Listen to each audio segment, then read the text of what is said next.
2025 loco pilot എക്സാംസിൻ്റെ ഒരു notification റെയിൽവേയുടെ ഭാഗത്തു നിന്ന് വന്നിട്ടുണ്ട്. 2018 ഞാൻ ഈ ഒരു എക്സാം ക്രാക്ക് ചെയ്തിട്ടുള്ള ഒരാളായതുകൊണ്ട് ആ ഒരു എക്സ്പീരിയൻസ് നിങ്ങളുമായിട്ട് ഷെയർ ചെയ്യാനാണ് ഞാൻ ഈ ഒരു വീഡിയോയിൽ വന്നിരിക്കുന്നത്. അപ്പോൾ ഞാൻ ഈ ഒരു വീഡിയോയിൽ ഡിസ്കസ് ചെയ്യാൻ പോകുന്ന കാര്യങ്ങളെന്ന് പറയുന്നത് 2018 ഈ ഒരു എക്സാം എങ്ങനെയാണ് ക്രാക്ക് ചെയ്തിട്ടുള്ളത്, എന്തെല്ലാമായിരുന്നു എൻ്റെ ആ ഒരു എക്സ്പീരിയൻസ് എന്നുള്ളതാണ് ഈ ലോക്കോ പൈലറ്റ് എക്സാം എഴുതുന്ന ആളുകൾക്ക് യൂസ്ഫുൾ ആവുമെന്ന് വിചാരിക്കുകയാണ്. ഞാൻ 2016 ബിടെക് കംപ്ലീറ്റ് ചെയ്തിട്ടുണ്ടായിരുന്നത്. തൃശ്ശൂർ എഞ്ചിനീയറിംഗ് കോളേജിൽ നിന്നായിരുന്നു ബിടെക് കംപ്ലീറ്റ് ചെയ്തിട്ടുള്ളത്. അതേ കോളേജിൽ നിന്ന് തന്നെ 2018 എംടെക്കും കംപ്ലീറ്റ് ചെയ്തു. 2018 ആ ഒരു സമയം എന്ന് പറയുമ്പോൾ ബിടെക് കഴിഞ്ഞ് 2 വർഷം കഴിഞ്ഞിട്ടുള്ളൊരു സമയമാണ്. അപ്പോൾ എൻ്റെ കൂടെയുള്ള എൻ്റെ പല സുഹൃത്തുക്കളും ജോലിയിലൊക്കെ പ്രവേശിച്ചുകൊണ്ടിരിക്കുന്ന ഒരു സമയമാണ്. അതേപോലെ തന്നെ നമുക്ക് വീട്ടിൽ നിന്നും അല്ലെങ്കിൽ നാട്ടിൽ നിന്നൊക്കെ ഒരു പ്രഷർ വരുന്നൊരു സമയം കൂടിയാണ്. ഒരു ജോലിയൊന്നും ആവുന്നില്ലേ എന്നുള്ള രീതിയിലുള്ള ചോദ്യങ്ങളൊക്കെ വന്നു തുടങ്ങുന്ന ഒരു സമയമാണ് ആ ഒരു ടൈം എന്ന് പറയുന്നത്. സോ ആ സമയത്ത് നമ്മുടെ ഒരു നാട്ടിലെ രീതി എന്ന് പറയുന്നത് നേരെ എന്താ ചെയ്യുക, ആ ഒരു സമയത്ത് അങ്ങനത്തെ ഒരു പഠിച്ചിറങ്ങി കഴിഞ്ഞാൽ, എഞ്ചിനീയറിംഗ് പഠിച്ചിറങ്ങി കഴിഞ്ഞാൽ എല്ലാവരും ചെയ്യുന്ന ഒരു കോമൺ ആയിട്ടുള്ള രീതി എന്ന് പറഞ്ഞാൽ നേരെ എന്ത് ചെയ്യാണ്, വിദേശത്തേക്ക് പോവുക, ദുബായിലോ അല്ലെങ്കിൽ സൗദിയിലൊക്കെ പോവുക, അവിടെ സെറ്റിലാവുക എന്നുള്ളതായിരുന്നു അന്നത്തെ ഒരു രീതി. അതായിരുന്നു ഉണ്ടായിരുന്നത്. അപ്പോൾ സ്വാഭാവികമായിട്ടും ഞാനും അതേ രീതിയിൽ തന്നെയായിരുന്നു ആദ്യം ചിന്തിച്ചിട്ടുണ്ടായിരുന്നത്. പക്ഷേ എൻ്റെ ഒരു പേഴ്സണൽ ക്യാരക്ടർ എന്ന് പറയുന്നത് കുറച്ചുകൂടി ഒരു ഹോം സിക്നെസ്സുള്ള ഒരാളാണ്. ഇപ്പോൾ കോളേജിലൊക്കെ പഠിക്കുമ്പോഴാണെങ്കിലും ശനി ഞായറൊക്കെ കിട്ടിക്കഴിഞ്ഞാൽ നാട്ടിലേക്ക് പോവുക, നാട്ടിൽ എൻജോയ് ചെയ്ത് ലൈഫ് അത്രയും ഹാപ്പി ആയിട്ട് മുന്നോട്ട് കൊണ്ടുപോകുന്ന ഒരാളാണ് ഞാൻ. അപ്പോൾ ഉറപ്പായിട്ട് എനിക്ക് വിദേശത്തേക്ക് പോകാമെന്ന് പറയുമ്പോൾ വിദേശത്ത് പോകുന്ന സമയത്ത് കുറച്ച് കാലമൊക്കെ അവിടെ ഒന്ന് സ്പെൻഡ് ചെയ്ത് അല്ലെങ്കിൽ അവിടെ ഒന്ന് ജസ്റ്റ് ഒന്ന് എക്സ്പ്ലോർ ചെയ്ത് വരിക, ഓക്കെ. പക്ഷേ അവിടെ കാലാകാലങ്ങൾ അവിടെ നിൽക്കുക എന്ന് പറയുമ്പോൾ അതെനിക്ക് അങ്ങോട്ട് ഉൾക്കൊള്ളാൻ കഴിയാത്തൊരു കാര്യമാണ്. കാരണം 2 വർഷത്തേക്ക് 3 വർഷത്തേക്ക് എന്നൊക്കെ പറഞ്ഞ് പ്രവാസ ജീവിതത്തിന് പോയിട്ടുള്ള ഒരുപാട് ആളുകൾ പിന്നീട് 20 വർഷവും 30 വർഷമൊക്കെ അവിടെ തന്നെ ജീവിക്കുന്ന ആളുകളെ നമുക്ക് പരിചയമുണ്ട്. അപ്പോൾ എൻ്റെ മൈൻഡ് എന്തായാലും അത് വേണ്ട, നമുക്ക് നാട്ടിൽ തന്നെ എന്തെങ്കിലും ഒരു ജോലി നേടിയെടുത്തിട്ട്, എന്തെങ്കിലും ഒരു ജോലി അല്ലെങ്കിൽ ഒരു നല്ല ജോലി തന്നെ നേടിയെടുക്കണം എന്നുള്ളൊരു ആ ഒരു ആശയം ആ സമയത്ത് എൻ്റെ ഉള്ളിൽ ഉണ്ടായിരുന്നു. അപ്പോൾ അങ്ങനെ നോക്കുമ്പോൾ എനിക്ക് മുന്നിൽ അതുവരെ ഞാനൊരു എക്സാം പ്രാക്ടീസ് എന്ന് പറയുന്നത് 2016 ജസ്റ്റ് പഠിച്ചുറങ്ങിയ അതേ സമയത്ത് തന്നെ വന്നിട്ടുള്ള ഒരു എക്സാം എന്ന് പറയുന്നത് ലെക്ചർ ഇൻ പോളിടെക്നിക് ആയിരുന്നു. അത് 2016 ജസ്റ്റ് പാസ് ഔട്ട് ആയ ഉടനെ തന്നെയാണ് അതിൻ്റെ ഒരു നോട്ടിഫിക്കേഷൻ വന്നത്. അതുകൊണ്ട് തന്നെ ആ എക്സാമിന് ഒരിക്കലും എന്ത് ചെയ്യാൻ പറ്റില്ല, പ്രിപ്പറേഷൻ ഒന്നും ചെയ്യാൻ പറ്റില്ല. പക്ഷേ എക്സാം എഴുതി, ഓഫ് കോഴ്സ് അത് ഫെയിൽ ആയിട്ടുണ്ടായിരുന്നു. പിന്നീടാണ് 2018 കടന്ന സമയത്ത് ഞാൻ പറഞ്ഞ പോലെ എക്സാംസുകൾ നോക്കുമ്പോൾ ഒരു എക്സാംസും ഇല്ല. അപ്പോൾ ഞാൻ അന്വേഷിച്ച് നോക്കി PSCയിൽ ഏതെങ്കിലും എക്സാംസുകളൊക്കെ വരാനുണ്ടോ. അങ്ങനെ നോക്കുമ്പോൾ അങ്ങനെ പ്രത്യേകിച്ച് എക്സാംസുകളെ കുറിച്ചൊന്നും പറയുന്നില്ല. അപ്പോൾ പിന്നെ ഞാൻ നേരത്തെ പറഞ്ഞ പ്ലാൻ തന്നെ, അതായത് പുറത്തേക്ക് പോകാനുള്ള പ്ലാൻ, ആ രീതിയിൽ പാസ്പോർട്ടൊക്കെ എടുത്ത് നമ്മളിങ്ങനെ റെഡി ആയി നിൽക്കല്ലോ. സോ ആ ഒരു സമയത്ത് തന്നെയാണ് ഞാൻ ജസ്റ്റ് ഒരു പരസ്യം കണ്ടത്. എനിക്ക് തോന്നുന്നു ഞാൻ ടൗണിൽ കോഴിക്കോട് പോകുന്ന സമയത്ത് ഒരു സ്ഥലത്തൊരു പരസ്യം കണ്ടാണ് റെയിൽവേ ജൂനിയർ എഞ്ചിനീയർ തസ്തികയിലേക്കുള്ള കോച്ചിങ് പ്രൊവൈഡ് ചെയ്യുന്ന ഒരു സ്ഥാപനത്തിൻ്റെ ഒരു പരസ്യമാണ് ഞാൻ കണ്ടത്. അപ്പോൾ റെയിൽവേയിൽ ജോലി എന്ന് പറയുമ്പോൾ റെയിൽവേയിൽ എന്തായാലും നല്ല അടിപൊളിയായിട്ടുള്ള ജോബ് ഉണ്ടാവും എന്നുള്ള രീതിയിൽ റെയിൽവേ ജൂനിയർ എഞ്ചിനീയർ ALP എന്നൊക്കെ പറഞ്ഞിട്ടുള്ള ഒരു പോസ്റ്റുകളെ കുറിച്ചൊക്കെയാണ് അവിടെ വന്നിട്ടുണ്ടായിരുന്നത്. അങ്ങനെ ഞാൻ എന്ത് ചെയ്തെന്ന് വെച്ച് കഴിഞ്ഞാൽ അതേ സ്ഥാപനത്തിലൊക്കെ പോയി അന്വേഷിച്ച് നോക്കി, ഇതെന്താണ് ഈ ജൂനിയർ എഞ്ചിനീയർ, ഈ ലോക്കോ പൈലറ്റ് എന്നൊക്കെ പറയുന്നത് എന്താണെന്നുള്ളത് അവിടെ ഞാൻ അന്വേഷിച്ച് നോക്കി. അപ്പോൾ അവർ പറഞ്ഞു നമ്മുടെ ഈ ഒരു പോസ്റ്റിലേക്കുള്ള എക്സാംസ് ഇനി 2018 വിളിക്കാൻ പോവുകയാണ് എന്നൊക്കെയുള്ള രീതിയിൽ പറഞ്ഞപ്പോൾ ഞാൻ വിചാരിച്ചു അതൊരു നല്ല ഓപ്പർച്യൂണിറ്റി ആണല്ലോ. അതായത് റെയിൽവേയിൽ ഇന്ത്യൻ സെൻട്രൽ ഗവൺമെൻറ് ഒരു ജോലി എന്ന് പറയുന്നത്, നമ്മളിപ്പോൾ PSCയെ കുറിച്ച് മാത്രമേ ആ സമയത്ത് ഒരു അറിവുണ്ടായിരുന്നുള്ളൂ. ഇപ്പോൾ പുതിയൊരു ഓപ്പർച്യൂണിറ്റി വരികയാണ്, അതായത് ഒരു സെൻട്രൽ ഗവൺമെൻറ് ജോലി എന്നുള്ള രീതിയിലേക്ക് കാര്യങ്ങൾ വന്നു. അപ്പോൾ ഞാൻ വിചാരിച്ചു ഈ എക്സാമിന് വേണ്ടി തന്നെ ഒന്ന് തയ്യാറെടുക്കുക എന്നുള്ള രീതിയിൽ. അപ്പോൾ അവർ പറയുകയും ചെയ്തു വളരെ പെട്ടെന്ന് തന്നെ എക്സാമൊക്കെ വിളിക്കാൻ സാധ്യതയുണ്ട്, എത്രയും പെട്ടെന്ന് ജോയിൻ ചെയ്യണം എന്നൊക്കെ പറഞ്ഞു. അങ്ങനെ അന്ന് ആ സ്ഥാപനത്തിൽ ഞാൻ ജോയിൻ ചെയ്തു. അതിനുശേഷം ഞാൻ എന്ത് ചെയ്തു, ആ ഒരു ജൂനിയർ എഞ്ചിനീയർ എക്സാമിൻ്റെ കോച്ചിങ് ഒക്കെ എടുത്തുകൊണ്ടിരിക്കുകയാണ്. പക്ഷേ എത്രയായിട്ടും ആദ്യത്തെ 2-3 മാസം കഴിഞ്ഞു, പക്ഷേ എക്സാം എന്ത് ചെയ്യുന്നില്ല, എക്സാമിൻ്റെ നോട്ടിഫിക്കേഷനോ കാര്യങ്ങളോ ഒന്നും വരുന്നില്ല. അങ്ങനെ ഒരു 5-6 മാസമൊക്കെ കഴിഞ്ഞതിന് ശേഷമാണ് നിങ്ങൾ മനസ്സിലാക്കണം, ഞാൻ അന്ന് പഠിച്ചുകൊണ്ടിരുന്നത് ജൂനിയർ എഞ്ചിനീയർ പോസ്റ്റിലേക്കായിരുന്നു. ആ സമയത്താണ് ലോക്കോ പൈലറ്റിൻ്റെ ഒരു പോസ്റ്റിലേക്കുള്ള ഒരു നോട്ടിഫിക്കേഷൻ വരുന്നത്. ഓക്കെ, സോ ആ ഒരു ലോക്കോ പൈലറ്റിൻ്റെ നോട്ടിഫിക്കേഷൻ വന്ന ഉടനെ തന്നെ ആ ഒരു പോസ്റ്റും നമുക്ക് ആക്സസിബിൾ ആണ് എന്നുള്ള കാര്യം മനസ്സിലായി. കാരണം ഇത് രണ്ടിൻ്റെ എക്സാം സിലബസ് നോക്കുമ്പോൾ സിമിലർ ആയിട്ടുള്ളൊരു എക്സാം സിലബസ് ആയിട്ടാണ് വന്നിരിക്കുന്നത്. എന്നാൽ പിന്നെ ഈ എക്സാം ഒന്ന് ട്രൈ ചെയ്യാം, അല്ലെങ്കിൽ കാരണം റെയിൽവേയുടെ നല്ല സാലറി ഉള്ള, ഹൈലി പെയ്ഡ് ആയിട്ടുള്ള സാലറി ഉള്ള ഒരു പോസ്റ്റ് തന്നെയാണ് ലോക്കോ പൈലറ്റ് എന്ന് മനസ്സിലാക്കിയതിൻ്റെ അടിസ്ഥാനത്തിലാണ് ഞാൻ അന്ന് ആ എക്സാമിന് വേണ്ടിയിട്ടും ട്രൈ ചെയ്യാമെന്ന് വിചാരിച്ചത്. അങ്ങനെ ജൂനിയർ എഞ്ചിനീയറിൻ്റെ പഠിത്തമൊക്കെ തൽക്കാലം മാറ്റി വെച്ചുകൊണ്ട് എന്ത് ചെയ്തു, ഈ ഒരു ലോക്കോ പൈലറ്റ് എക്സാമിന് വേണ്ടിയിട്ട് നന്നായിട്ടൊന്ന് പ്രിപ്പയർ ചെയ്തു. അങ്ങനെ പ്രിപ്പറേഷനൊക്കെ നല്ല എന്നെക്കൊണ്ട് കഴിയാവുന്ന മാക്സിമം രീതിയിൽ തന്നെ അന്ന് ആ പ്രിപ്പറേഷൻ ചെയ്തു. ഒരുപാട് ബുക്സൊക്കെ വാങ്ങി പഠിച്ചു, മോക്ക് ടെസ്റ്റുകൾ എഴുതി, അങ്ങനെ എല്ലാം കൊണ്ടും വെൽ പ്രിപ്പയർഡ് ആയിട്ട് ഞാൻ ഈ എക്സാമിന് പോയി തുടങ്ങി. അങ്ങനെ എക്സാമിൻ്റെ ഡേറ്റ് കാര്യങ്ങളൊക്കെ വന്നു. 2018 എക്സാമിൻ്റെ ഡേറ്റ് വന്നിട്ടുണ്ടായിരുന്നത്. അതിന് മുന്നേ അപ്ലൈ ചെയ്ത സ്ഥലം കൂടി പറയാം. കാരണം അന്ന് അവർ പറഞ്ഞിട്ടുണ്ടായിരുന്നു, ഞാൻ പോയ സ്ഥലത്തുള്ള ആളുകൾ പറഞ്ഞത്, അതേപോലെ എൻ്റെ സുഹൃത്തുക്കളൊക്കെ പറഞ്ഞത്, ജോലി കിട്ടാനുള്ള സാധ്യത കൂടണമെങ്കിൽ കൂടുതൽ വേക്കൻസി ഉള്ള സ്ഥലത്ത് അപ്ലൈ ചെയ്യണമെന്ന്. അപ്പോൾ അതിൻ്റെ അടിസ്ഥാനത്തിൽ അന്ന് ഏറ്റവും കൂടുതൽ വേക്കൻസി ഉണ്ടായിരുന്നത് സെക്കന്ദരാബാദാണ്. എനിക്ക് സെക്കന്ദരാബാദ് എവിടെയാണെന്ന് പോലും അറിയില്ലായിരുന്നു. സെക്കന്ദരാബാദാണ് അന്ന് ഏറ്റവും കൂടുതൽ വേക്കൻസി ഉണ്ടായിരുന്ന ഒരു സ്ഥലം എന്ന് പറയുന്നത്. ഇപ്രാവശ്യത്തെ നോട്ടിഫിക്കേഷനിൽ അത് തന്നെയാണ് കിടക്കുന്നത്.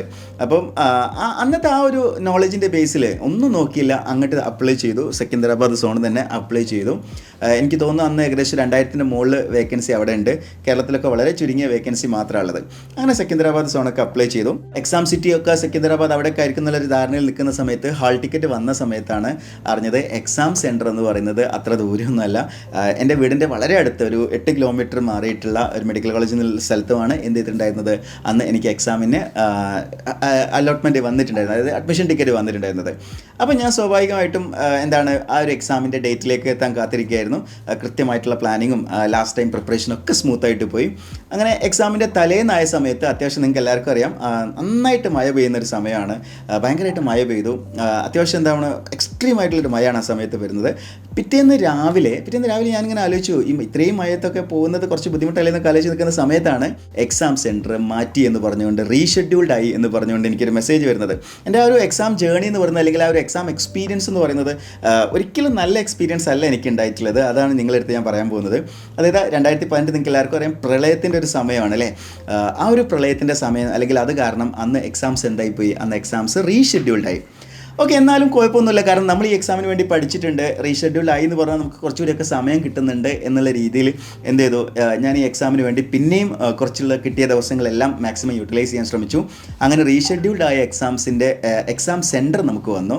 എക്സാം സെൻറ്റർ വന്ന സമയത്താണ് ഏറ്റവും ഞാൻ ആ പറഞ്ഞ വേസ്റ്റ് എക്സ്പീരിയൻസ് സ്റ്റാർട്ട് ചെയ്യുന്നത്. എക്സാം സെൻറ്റർ മെഡിക്കൽ കോളേജ് എന്ന് പറയുന്നത് എൻ്റെ വീടിൻ്റെ വളരെ അടുത്തുള്ള സ്ഥലത്ത് നിന്ന് നേരെ പോയിട്ടുള്ളത് ബാംഗ്ലൂർ എന്ന് പറയുന്ന സ്ഥലത്തേക്കാണ്. ബാംഗ്ലൂർക്കാണ് എന്ത് ചെയ്തിട്ടുണ്ടായിരുന്നത്, എക്സാം സെൻറ്റർ അന്ന് ഷിഫ്റ്റ് ആയിട്ടുണ്ടായിരുന്നത്.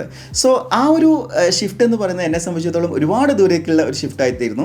അങ്ങനെ നമ്മൾ എന്ത് ചെയ്തെന്ന് വെച്ച് കഴിഞ്ഞാൽ ബാംഗ്ലൂർ പോയി തന്നെ എഴുതേണ്ടതായിട്ടുണ്ട്, കാരണം വേറെ ഓപ്ഷൻസ് ഒന്നുമില്ല. സോ ആ ഒരു സമയത്ത് പ്രത്യേകിച്ച് ഒരു ട്രാവൽ അറേഞ്ച്മെൻറ്റ്സ് ഒന്നും അങ്ങനെ ചെയ്യുന്ന രീതിയെക്കുറിച്ച് ഞാൻ ആലോചിച്ചിട്ട് പോലില്ല. കാരണം നമ്മൾ വിചാരിക്കുന്നത് നമുക്കൊരു സ്ഥലത്ത് യാത്ര ചെയ്യണമെങ്കിൽ ടിക്കറ്റ് ആ പോകുന്ന സമയത്ത് പോയി ടിക്കറ്റ് എടുക്കുക, അവിടുന്ന് യാത്ര ചെയ്യുക. കാരണം തൃശ്ശൂർ കോളേജിലൊക്കെ പഠിക്കുമ്പോൾ നമ്മൾ അങ്ങനെയായിരുന്നു ചെയ്തിട്ടുണ്ടായിരുന്നത്, റിസർവേഷൻ ചെയ്ത് അല്ലെങ്കിൽ വെയിറ്റ് ചെയ്ത് അങ്ങനെയുള്ള ഓപ്ഷൻസിനെ കുറിച്ചൊന്നും ആലോചിച്ചില്ല. അപ്പോൾ അന്ന് സാധാരണ പോലെ തന്നെ ഒരു ദിവസം എക്സാമിൻ്റെ തലേന്ന് രാത്രി എന്ത് ചെയ്തു, നേരെ പോയിട്ട് ടിക്കറ്റ് എടുത്തു.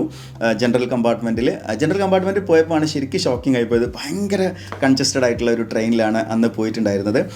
അങ്ങനെ ബാംഗ്ലൂർ വരെ പോയി. ബാംഗ്ലൂർ എത്തുന്നത് പിറ്റേന്ന് പുലർച്ചെ എത്തി ജസ്റ്റ് ഒന്ന് ഫ്രഷ് ആയിട്ട് നേരെ എന്ത് ചെയ്യാണ്, എക്സാം സെൻറ്ററിലേക്ക് പോവുകയാണ്. അപ്പോൾ ഒന്ന് ആലോചിച്ച് അറിയാം, പ്രത്യേകിച്ച് ഉറക്കമൊന്നും കിട്ടാണ്ടാണ് അന്ന് രാവിലെ എത്തിയിട്ടുണ്ടാവുക.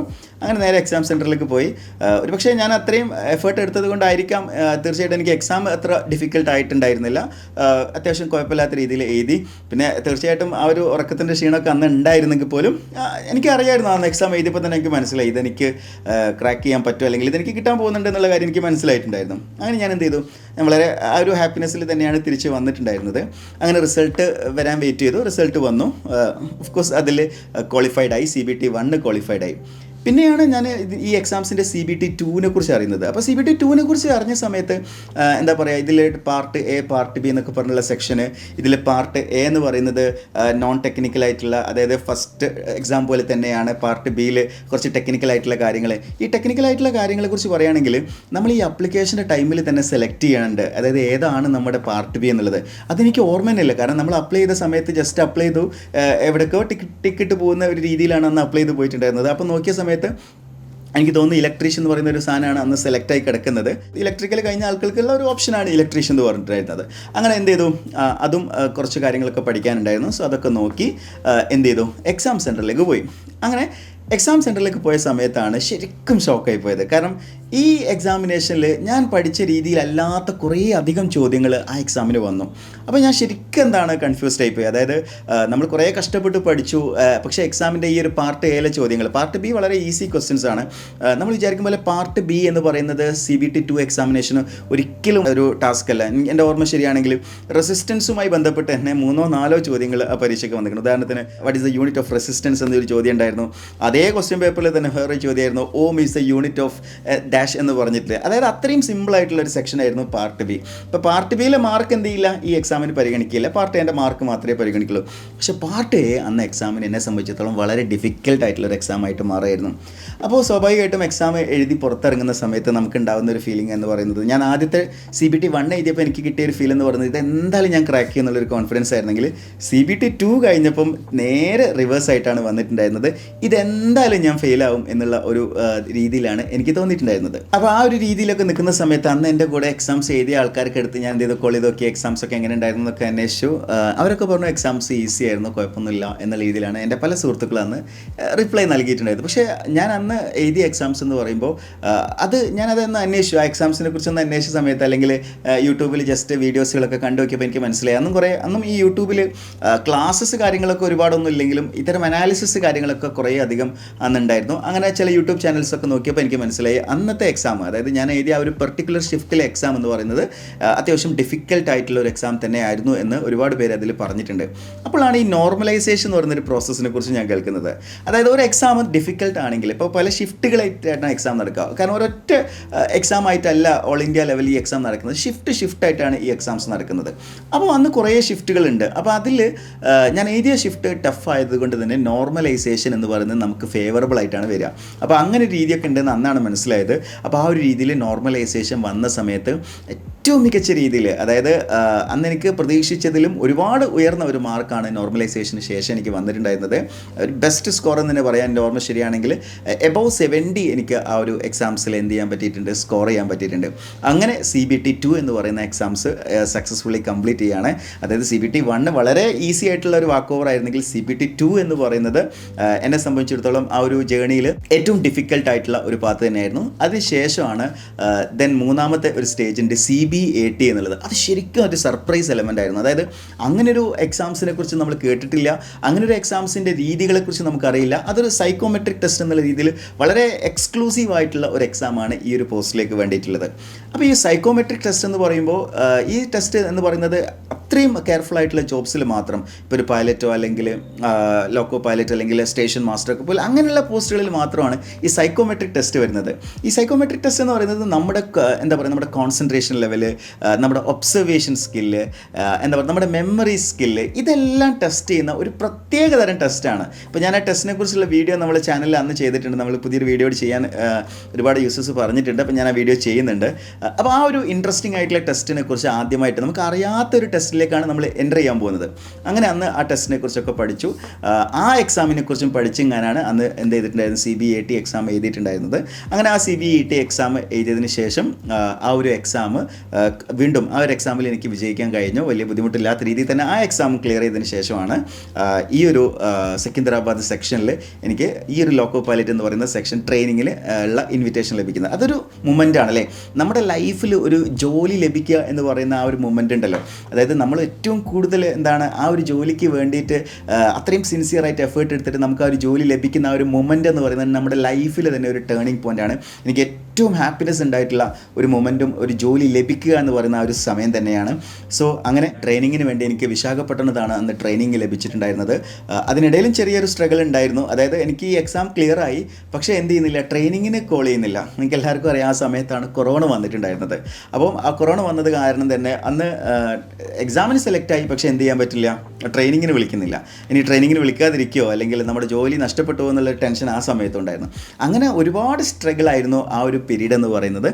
പക്ഷേ വേറെ പ്രശ്നങ്ങളൊന്നും ഇല്ലാത്ത രീതിയിൽ ട്രെയിനിങ്ങിന് വിളിച്ചു. അവിടുന്ന് ട്രെയിനിങ് കംപ്ലീറ്റ് ആക്കി.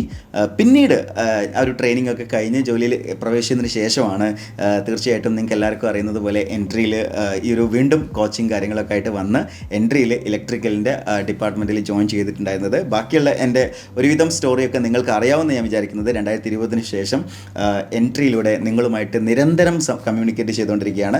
ഓൾമോസ്റ്റ് 2020 ശേഷം ഒരുപാട് നല്ല റിസൾട്ടുകൾ, നല്ല വിജയങ്ങൾ, ഒരുപാട് ഇമ്പാക്റ്റ്ഫുൾ ആയിട്ടുള്ള വിജയങ്ങളൊക്കെ നേടിയെടുക്കാൻ സാധിച്ചിട്ടുണ്ട്. എസ്പെഷ്യലി സബ് എഞ്ചിനീയർ എക്സാം ആയിക്കോട്ടെ, അസിസ്റ്റൻറ്റ് എഞ്ചിനീയർ എക്സാം ആയിക്കോട്ടെ, അസിസ്റ്റൻറ്റ് പ്രൊഫസർ എക്സാം ആയിക്കോട്ടെ, അതിലൊക്കെ നല്ല വിജയങ്ങൾ ഉദ്യോഗാർത്ഥികൾക്ക് നേടിക്കൊടുക്കാൻ സാധിച്ചു. അപ്പോൾ ആ ഒരു ജേണിയിൽ 2020 വരെയുള്ള ആ ഒരു ജേണി എന്ന് പറയുന്നതാണ് എന്നെ സംബന്ധിച്ചിടത്തോളം ഏറ്റവും സ്ട്രഗിൾ ആയി ചെയ്ത ആ ഒരു പീരീഡ് എന്ന് പറയുന്നത്. സോ ആ ഒരു പീരീഡ് ഓവർകം ചെയ്ത് കഴിഞ്ഞാൽ നമ്മുടെ ലൈഫ് എന്ന് പറയുന്നത് സെറ്റിൽഡാണ്. നമ്മുടെ ലൈഫ് എന്ന് പറയുന്നത് നമുക്ക് നൽകുന്ന കോൺഫിഡൻസ് എന്ന് പറയുന്നത് ഏറ്റവും ഹൈ ആയിരിക്കും. അപ്പോൾ ആ ഒരു കോൺഫിഡൻസിലാണ് നിങ്ങൾക്ക് മുമ്പിൽ നമുക്കൊരു ക്ലാസ്സസ് അല്ലെങ്കിൽ നമുക്കൊരു പ്രസൻറ്റേഷനുമായിട്ട് വരാൻ കഴിയുന്നത്. അപ്പോൾ ഞാൻ നിങ്ങൾക്ക് മുമ്പിൽ ഒരു പ്രസൻറ്റേഷനുമായിട്ട് വരുന്നുണ്ടെങ്കിൽ, അല്ലെങ്കിൽ നിങ്ങൾക്ക് മുമ്പിൽ ഒരു ജോലി സാധ്യതയുമായി നിങ്ങളുടെ മുന്നിലേക്ക് വരുന്നുണ്ടെങ്കിൽ, ആ ഒരു വീഡിയോ അല്ലെങ്കിൽ ആ ഒരു വീഡിയോ കണ്ട് നിങ്ങൾക്ക് ആ ജോലി നേടിയെടുക്കണം എന്നുള്ള ആർക്കെങ്കിലും ഒരാൾക്കെങ്കിലും ആ ഒരു ആഗ്രഹം ഉള്ളിൽ വരികയാണെങ്കിൽ അത് തന്നെയാണ് ഞാൻ ചെയ്യുന്ന വീഡിയോയുടെ ഏറ്റവും വലിയ വിജയം എന്ന് ഞാൻ വിശ്വസിക്കുന്നത്. അതായത് ഇത്തരം വീഡിയോസുകളിലൂടെ നിങ്ങളിലേക്ക് കൂടുതൽ, അല്ലെങ്കിൽ നമ്മൾ മലയാളികളായിട്ടുള്ള ആളുകളെ കൂടുതൽ ജോബിലേക്ക് അട്രാക്ട് ചെയ്യുക എന്നുള്ള ഒരു ഉദ്ദേശം കൂടിയുണ്ട്. അപ്പോൾ നിങ്ങൾക്ക് മുന്നിൽ ഒരുപാട് അവസരങ്ങൾ ഇതേപോലെ കടന്നു വരും. ഞാൻ പറഞ്ഞ പോലെ 2018 എനിക്ക് മുന്നിൽ ഞാൻ ഒട്ടും പ്രതീക്ഷിക്കാത്ത റെയിൽവേയുടെ ജൂനിയർ എഞ്ചിനീയർ എക്സാമിന് വേണ്ടി പഠിച്ചുകൊണ്ടിരിക്കുന്ന സമയത്താണ് ഈ ഒരു അപ്രതീക്ഷിതമായിട്ടുള്ളൊരു ഓപ്പർച്യൂണിറ്റി വന്നത്. ജൂനിയർ എഞ്ചിനീയർ എക്സാമും പിന്നീട് ഞാൻ ആ എക്സാം ക്ലിയർ ചെയ്തിട്ടുണ്ടായിരുന്നു. പക്ഷേ അതിന് മുന്നേ തന്നെ ഇവിടെ ട്രെയിനിങ് കാര്യങ്ങളൊക്കെ സ്റ്റാർട്ട് ചെയ്തുകൊണ്ട് പിന്നീട് ഞാൻ ആ ഒരു പോസ്റ്റിലേക്ക് പോയില്ല. അതിനുശേഷമാണ് എൻട്രിയിലേക്ക് ജോയിൻ ചെയ്തിട്ടുണ്ടായിരുന്നത്. സോ ആ ഒരു പീരീഡ് എന്ന് പറയുന്നത് തീർച്ചയായിട്ടും എന്നെ സംബന്ധിച്ചിടത്തോളം ഏറ്റവും സ്ട്രഗിൾ ചെയ്ത ഒരു പീരീഡ് തന്നെയാണ്. അപ്പോൾ ഞാൻ നിങ്ങളിത് പറയാൻ ശ്രമിച്ച പോയിന്റ് തന്നെയാണ്, നിങ്ങളുടെ മുന്നിൽ ഓപ്പർച്യൂണിറ്റീസ് ഇനിയും വരും. സോ ആ ഓപ്പർച്യൂണിറ്റീസ് നേടിയെടുക്കാൻ നിങ്ങൾ എന്ത് ചെയ്യണം? നിങ്ങളുടേതായിട്ടുള്ള എഫേർട്ട് എടുക്കണം. അത് മറ്റാരും നിങ്ങൾ എന്ത് ചെയ്യാൻ, അല്ലെങ്കിൽ നിങ്ങളെ ഫോഴ്സ്ഫുള്ളി നിങ്ങൾ അതിലേക്ക് എത്തിയിട്ട് കാര്യമില്ല. നിങ്ങൾക്ക് തന്നെ തോന്നണം ആ ജോലി നമുക്ക് നേടിയെടുക്കണം എന്നുള്ളത്.